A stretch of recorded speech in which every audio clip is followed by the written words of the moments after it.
Saya mau membagikan sedikit tips catatan pediatrik untuk koas. Tidak akan memberikan basic-basicnya karena pasti adik-adik sudah belajar juga di tempat di universitas masing-masing. Kali ini saya mau cerita tentang anamnesis. Anamnesis itu adalah melakukan wawancara medis, history taking. Kita ingin mendapatkan perjalanan penyakitnya. Kalau perjalanan penyakit autoimun seperti apa gitu ya, kita mendapatkan yang ganti gambarannya dari apa yang kita gali. Tahu kita mendapatkan penyakit keganasan. Nah, dari cerita yang kita dapatkan nanti akan mengarahkan kita kepada diagnosis keganasan. Bukan perjalanan pasien. Pasien demam seminggu yang lalu, kemudian dia ke klinik dapat obat ini, tidak sembuh, dia datang lagi misalnya ke rumah sakit ini, dilakukan cek ini. Itu adalah perjalanan pasien.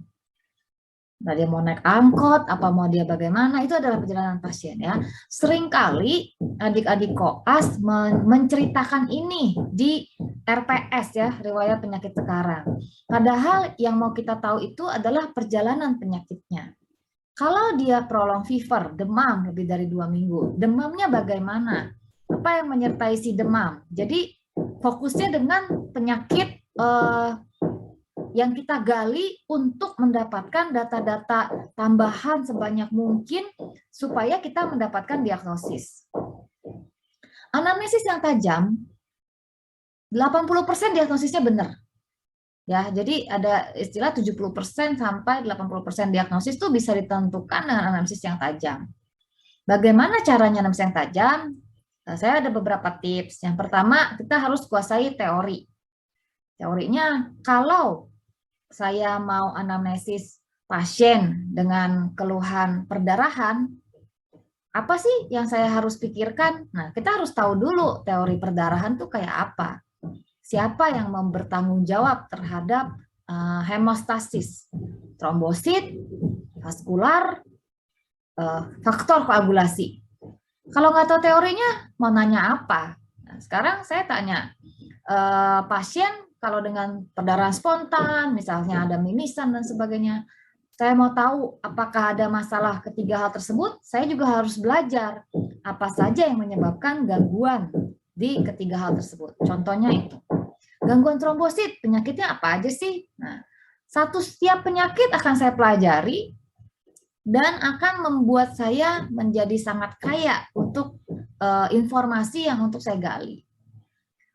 Yang kedua, bukan hanya kita belajar plot gitu teori. Oke, kalau ITP ciri-cirinya begini, kalau leukemia misalnya ciri-cirinya begini, kalau perdarahan karena faktor koagulasi, hemofili misalnya ciri-cirinya begini. Tapi kita harus menguasai patofisiologi. Ketika kita menguasai patofisiologi, kita bisa memperkirakan perjalanan penyakit itu. Mungkin nggak kita bilang, anak ini, wah jangan-jangan TBC nih, demam baru tadi pagi, sorenya main trap, bener nggak sih? Kalau kita nggak tahu patofisiologinya TBC, kita akan bingung kalau jawab seperti itu. Tapi kita tahu misalkan patofisiologinya TBC, ya nggak mungkin lah demamnya cuma dari pagi sampai sore gitu. Pasti demam lama, ada di scoringnya. Atau ada lagi ibu-ibu suka tanya, mungkin nggak sih dok anak saya demam berdarah tapi nggak ada demamnya? Atau perut nggak enak nih, kalau makan begah, tipes kali ya, tapi nggak pakai demamnya gitu kan? Kalau kita menguasai patofisiologinya sangat mudah untuk menjawab itu. Yang ketiga, kuasailah banyak diagnosis banding. Dokter yang hebat adalah dokter yang tajam diagnosisnya, bukan yang cespleng resepnya. Kenapa? Karena yang namanya terapi tata laksana atau resep itu ada standarnya. Jadi tidak ada resep dokter A atau dokter B atau dokter C karena semuanya itu ada SOP-nya. Tetapi semakin ahli dia sebagai dokter, semakin banyak pengetahuannya, semakin tinggi jam terbangnya, diagnosisnya semakin tepat. Oleh karena itu, kalau kita merujuk pasien, saya kalau mau merujuk ke guru-guru saya, kita mau second opinion untuk diagnosis. Anamnesis adalah perjalanan pertama kita untuk mendapatkan diagnosis. Kenapa diagnosis saya buat warna merah? Karena ini merupakan tugas kita sebagai dokter. Kalau terapi mah gampang. Kalau udah tahu diagnosisnya, siapapun dapat mengetahui terapi dengan sangat cepat. Apalagi sekarang lagi era digital. Untuk mendapatkan diagnosis medis tersebut, perjalanannya cukup panjang. Anamnesisnya harus tajam, pemeriksaan fisiknya harus tajam, dan rekomendasi pemeriksaan penunjangnya juga tepat. Kenapa pemeriksaan penunjang saya buat dalam kurung? Karena tidak selalu dibutuhkan untuk menegakkan diagnosis. Ketika diagnosisnya sudah ada, misalnya juvenile rheumatoid arthritis, mau diapain? Tinggal browsing. Misalnya kita sudah dapat TB paru, misalnya. Tinggal browsing, ada manajemennya, ada algoritmanya. Tetapi untuk mendapatkan diagnosis itu, itulah gunanya adik-adik semua kuliah kedokteran. Jadi kalau tugasnya hanya melakukan terapi saja atau meringankan gejala saja, maka sebetulnya tidak layak kita menyebut diri sebagai dokter. Tantangannya dalam melakukan anamnesis, kita menggunakan bahasa awam, padahal yang di otak kita tuh semua adalah bahasa medis. Jadi ini perlu latihan, perlu dekat, ya. Waktu saya bertugas di sebuah pulau di Teluk Cendrawasih, saya baru mulai bisa ngobrol lancar, history taking dengan cukup enak ketika 6 bulan. Saya punya buku, itu buku bahasa setempat. Sekarang sih udah agak lupa ya, mungkin udah berapa puluh tahun, tapi waktu itu saya punya tuh. Jadi kalau saya mau nanya ini, artinya itu. Dan itu saya lakukan supaya diagnosis saya lebih tepat. Nah, pandemi COVID ini juga merupakan tantangan karena pemeriksaan fisik jadi lebih terbatas. Apalagi sekarang telemedicine mulai marak. Tidak menutup kemungkinan adik-adik semua nanti akan menjadi dokter yang bekerja di telemedicine. Kalau anamnesis kita buruk, akan sulit sekali dapat diagnosis yang lebih tepat. Karena kita nggak bisa pegang sendiri, gitu. Dan anamnesis yang jelek juga hanya akan mendengarkan curhat pasien yang tidak value ya, tidak berharga untuk kita meng-create diagnosis seperti itu. Tantangan yang ketiga adalah pasiennya banyak, lalu kita bilang nggak ada waktu buat nanya-nanya, udahlah kita kasih aja pemeriksaan penunjang dan sebagainya ya. Jadi pernah suatu hari saya mengantar keluarga saya berobat, saking cepatnya waktu untuk berkonsultasi, jadi datang langsung belum ditanya apa-apa langsung dikasih selembar pemeriksaan penunjang yang berjuta-juta harganya dan itu semua diperiksa. Padahal pemeriksaan penunjang itu harus mencari apa yang mau dibidik. Bagaimana jika terjadi? Nah, adik-adik, saya pernah ya berada di sebuah rumah sakit daerah di mana beberapa kabupaten di sekitar situ hanya saya sendiri dokter anak. Jadi pasien poli saya sangat numpuk. 50 ke atas. Jadi saya akan merasa sangat kelelahan setelah poliklinik, belum merawat inap yang sangat banyak, kemudian saya sangat lelah ya, banyak sekali pasiennya, dan tidak ada waktu untuk memberikan servis yang berkualitas.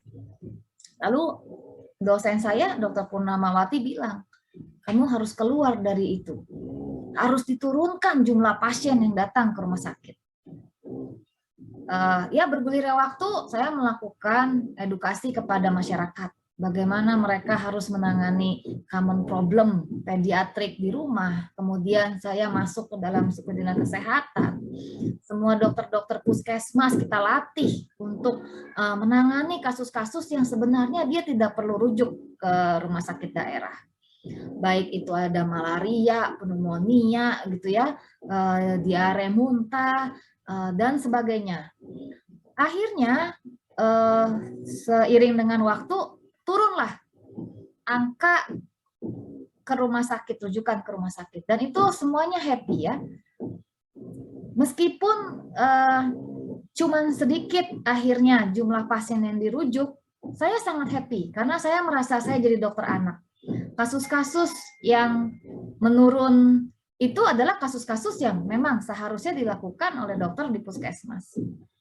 Batuk pilek udah nggak dikirim lagi ke rumah sakit kan, karena semuanya sudah tahu bagaimana membedakan antara batuk bukan pneumonia, batuk pneumonia, kapan harus rawat inap, malarianya berat atau tidak. Kalau malaria tidak berat, harus ditangani di puskesmas.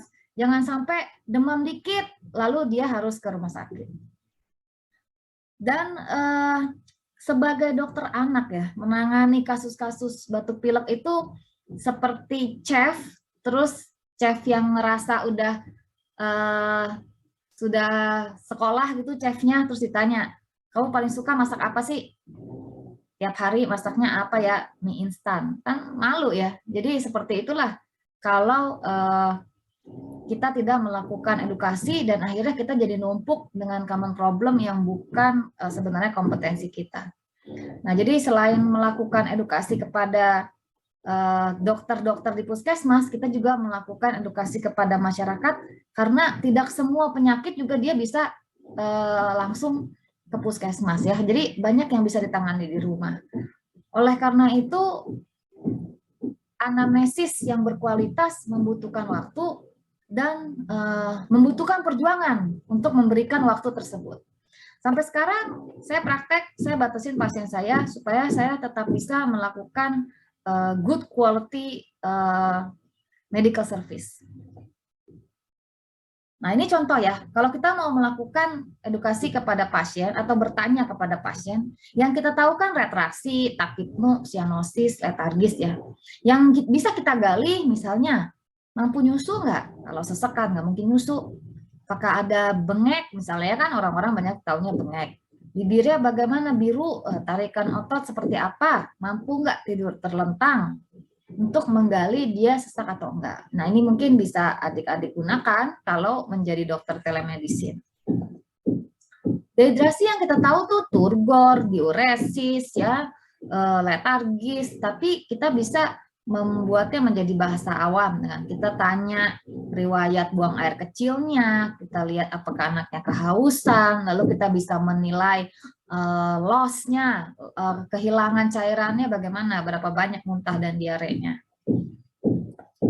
Misalnya, kita tahu gawat darurat itu adalah penurunan kesadaran, kejang, atau shock, tapi kita bisa menanyakan apakah anaknya mengantuk, sulit dibangunkan, ada gerakan berulang, kelojotan, dan anak tidak sadar, ya. Apakah anaknya sangat sulit untuk dibangunkan, misalnya. Mungkin demikian tentang anamnesis.